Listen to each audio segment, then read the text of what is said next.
자율적으로 일해라, 주인의식을 가지고 일해라 라고 하지만 실제로 많은 구성원들이 그렇게 하지 못하는 이유는 내가 어떻게 의사결정을 하고 어떤 방향으로 움직이는 게 회사 전체의 목표를 달성하는 데 도움이 되는지 모르기 때문이거든요. 저희는 최고 수준의 자율성은 최고 수준의 정보 공유에서 나온다고 생각해요. 저희는 인간은 누구나 일하기를 즐거워한다고 생각해요. 일하는 것을 좋아하고 열심히 일하는 데 있어서의 장애물만 모두 걷어내주면은 너무 열심히 일해서 몸을 망치기도 한다고 생각해요. 사업을 확장하는 단계에서는 조직 구조가 어떻게 되는 것보다는 일이 잘 처리되는 게 중요하다고 생각할 수도 있어요. 그냥 기존의 조직에서 이루어지던 것을 그대로 차용해서 그냥 그걸 가지고 일을 하면 사실 뭐 조직 혼란도 없고 더 고민해야 될 것도 없기 때문에 비즈니스가 조금 더 빨리 성과를 낼 수도 있었을 거예요. 그래서 저희는 한 20-30명이 됐을 때 새로운 조직 구조를 시도하게 됐었는데 저희 금융을 혁신한다고 하는 저희 회사의 미션과 동시에 기업 문화를 혁신하는 것도 저희 조직의 굉장히 중요한 아젠다였어요. 제 주변의 친구들, 회사원하고 있는 친구들 물어봤을 때는 다들 행복하게 일하고 있지 못하더라고요. 그리고 그 많은 것들이 좀 조직적인 구조의 문제, 일하는 방식, 문화의 문제들이 있다는 걸 발견했어요. 저희 구성원들 모두는 그게 너무 심각한 문제고 그걸 우리가 꼭 풀어야 된다고 하는데 굉장히 강한 공감을 가지고 있었기 때문에 비즈니스의 성공뿐만 아니라 기업 문화에서의 성공도 만들어야 된다는 생각이 있었어요. 우리가 정말로 일하고 싶은 회사, 우리가 정말로 원하는 방식의 문화를 만들어보자. 우리 세대가 정말로 일하기에 가장 좋은 문화는 뭐지? 이런 거에 대한 고민을 굉장히 치열하게 하게 됐었던 것 같고요. 처음에는 다른 기업에서 잘 한다고 하는 방식들을 가져다가 저희가 함께 일해보기도 하고 아니면 저희가 생각하기에 맞는 방식을 어떻게 보면 지구상에 존재하지 않는 조직 구성을 가지고 일해보기도 하고 이런 과정에서 다 같이 좀 모티베이션이 떨어지는 이런 경험도 굉장히 많이 했었던 것 같아요. 그 3개월 정도의 기간 동안은 새로운 우리에게 가장 적합한 조직 구조를 찾느라고 열심히 다들 하는데 일은 하나도 진행되지 않고 제품 경험도 개선되지 않는 이런 고통스러운 기간을 많이 거쳤어야 했던 것 같아요.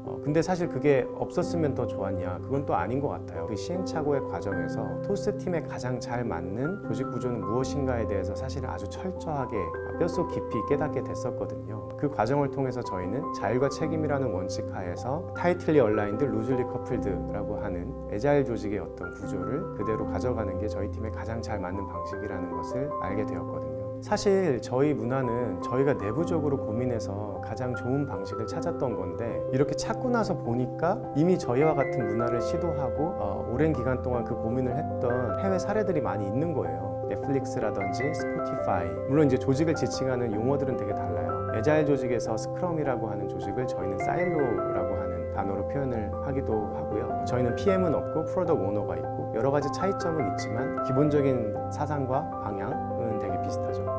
그리고 또 토스팀에는 굉장히 좀 과감한 신뢰의 문화를 대변하는 어떤 제도도 있는데요. 저희는 최고 수준의 자율성은 최고 수준의 정보 공유에서 나온다고 생각해요. 자율적으로 일해라, 주인의식을 가지고 일해라 라고 하지만 실제로 많은 구성원들이 그렇게 하지 못하는 이유는 내가 어떻게 의사결정을 하고 어떤 방향으로 움직이는 게 회사 전체의 목표를 달성하는 데 도움이 되는지 모르기 때문이거든요. 내가 더 열심히 하고 싶고 나한테 요구되는 것 이상의 가치를 만들고 싶어도 어떤 방향으로 움직여야 정말 회사에게 큰 도움이 되는지를 모르기 때문에 자율적으로 일하기가 어려워진다고 생각해요. 그래서 저희는 일부 구성원만 알고 있는 그런 정보를 만들지 않기 위해서 굉장히 노력을 합니다. 연봉 등과 같은 아주 민감한 정보, 그 정보만을 제외한 모든 정보가 사내 구성원 모두에게 공유되어 있어요. 회사에 현금이 얼마나 남아있는지, 우리가 매출을 어떻게 내고 있는지, 1인당 카드 사용비는 어떻게 변하고 있는지 이런 모든 회사 전반과 관련된 정보를 모든 팀원들에게 가감없이 공유합니다. 그걸 통해서 각 개인이 자신의 위치에서 어떻게 하면 더 회사에 도움이 될 수 있는지를 스스로 판단할 수 있는 그런 정보 공유의 기반을 마련해요. 아주 강력한 신뢰의 문화, 모든 구성원들을 최고 수준으로 신뢰하고 그 신뢰 문화에 기반한 최고 수준의 정보 공유, 그게 이제 저희 회사가 가진 좀 굉장히 독특한 단면이라고도 할 수 있을 것 같아요. 토스팀에서 사실 장기적인 자산으로 생각하면서 쌓아가고 있는 것들은 모든 구성원들이 공감하는 완전히 다른 종류의 기업 문화, 일하는 방식, 사실 이것 자체예요. 토스팀에서 일하는 방식이나 문화는 모든 사람들에게 맞는 방식의 문화는 아니거든요. 훌륭한 동료들과 함께 일하는 데서 자극을 받고 시장의 혁신을 만들고 동료들의 존경을 받는 그런 것들이 안락하게 살고 직업적인 안정성을 갖고 큰 퇴직금을 가지고 받을 수 있는 그런 직장에서 하는 것보다 훨씬 더 가치가 큰 사람들이 모여 있어요. 그래서 저희는 이 조직 구성원들이 자기 모티베이션이 돼서 열심히 일하는 것, 그리고 서로를 그렇게 자극하고 더 높은 챌린지를 서로 달성하기 위해서 노력하고 경주하는 것, 이런 문화 그리고 이런 일하는 방식이 저희의 사실 핵심 무기예요. 그래서 처음에 토스팀에 왔을 때는 다른 기업에서 정말 열심히 일하고 헌신한다는 사람들도 여기 와보면 다 자기보다 더 헌신하고 열심히 하고 더 나한테 자극을 주는 그런 사람들만 모여 있는 걸 보고 이런 기업 문화가 존재할 수 있냐, 이렇게 사람들이 일할 수 있냐 되게 놀라곤 하거든요. 그런 것들이 계속 쌓이다 보면은 토스팀에서 일하는 기회를 갖게 되는 게 굉장히 큰 자기 커리어의 기회가 되고 여긴 대체 어떻게 일하는지 궁금하고 나도 여기서 꼭 일하고 싶다 이런 생각을 가지게 될 거라고 믿거든요. 그래서 저희는 그런 문화적인 것을 지키기 위해서 비즈니스는 그렇게 빨리 크고 있음에도 불구하고 사람을 막 속도 조절을 하지 않고 뽑지도 않아요. 저희는 전체 인구의 일정 퍼센트 이내의 속도로만 계속 뽑아가고 있거든요. 너무 머지않은 시점에 모든 사람들이 토스팀에서 한번 일해보고 싶다, 토스팀에서 좋은 경험을 쌓고 싶다, 이런 바람을 모든 사람들이 결국에는 가지게 되기를 바라고 있습니다.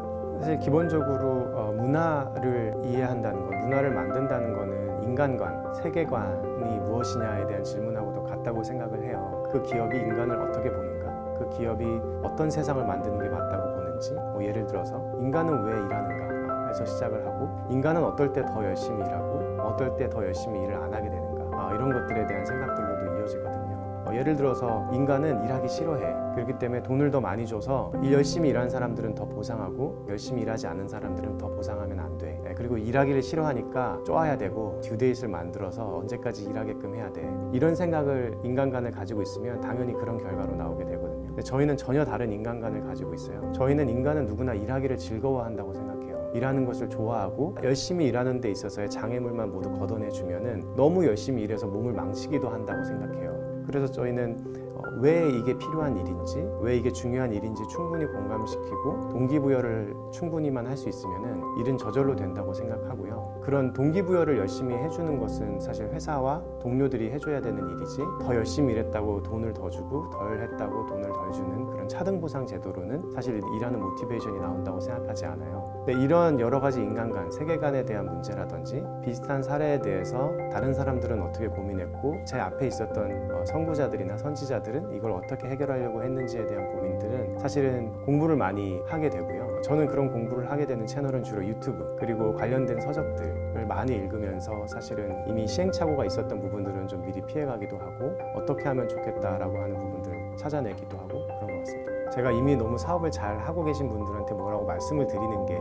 사실 좀 겸언쩍기는 합니다. 근데 이제 저도 같이 함께 고생하고 있는 어떤 동료 창업가로서 한마디 조언을 드리고 싶은 것은 밀레니얼 세대들을 위한 기업 문화를 만들자라는 요청입니다. 지금 저희의 벤처 1세대 분들이라든지 이미 아주 큰 대기업이 되어버린 IT 기업들에서 만들었던 기업 문화와 지금 새롭게 자라나는 세대들, 새롭게 젊은 친구들이 원하는 기업 문화는 완전히 다른 종류의 형태의 것이라고 생각을 해요. 우리가 지금 만들고 있는 세상은 전혀 다른 기업 문화에서 전혀 다른 서비스들을 하는 것들이기 때문에 기존의 기업들에 있었던 조직 방식이나 구조를 그대로 차용해서 하지 말고 새로운 세대, 밀레니얼 세대들을 위한 새로운 형태의 기업 문화를 고민하고 노력했으면 좋겠다라는 겁니다. 훨씬 더 수평적이고 자율과 책임의 원칙에서 일할 수 있는 문화를 구축하는 기업만이 장기적인 생존을 담보할 수 있다고 생각해요. 왜냐하면 훌륭한 인재들이 거기로만 모일 테니까요. 우리 시대에 부여된 새로운 책무는 우리 시대에 적합한 새로운 기업 문화를 만드는 데 있고, 그거는 우리가 창업하는 모든 동료 창업가들이 생각해 봐야 되는 사회적 책무라고 생각을 합니다. 그래서 완전히 새로운 종류의 기업 문화를 만들자, 우리가. 이게 제가 드리고 싶은 요청이자 제안입니다.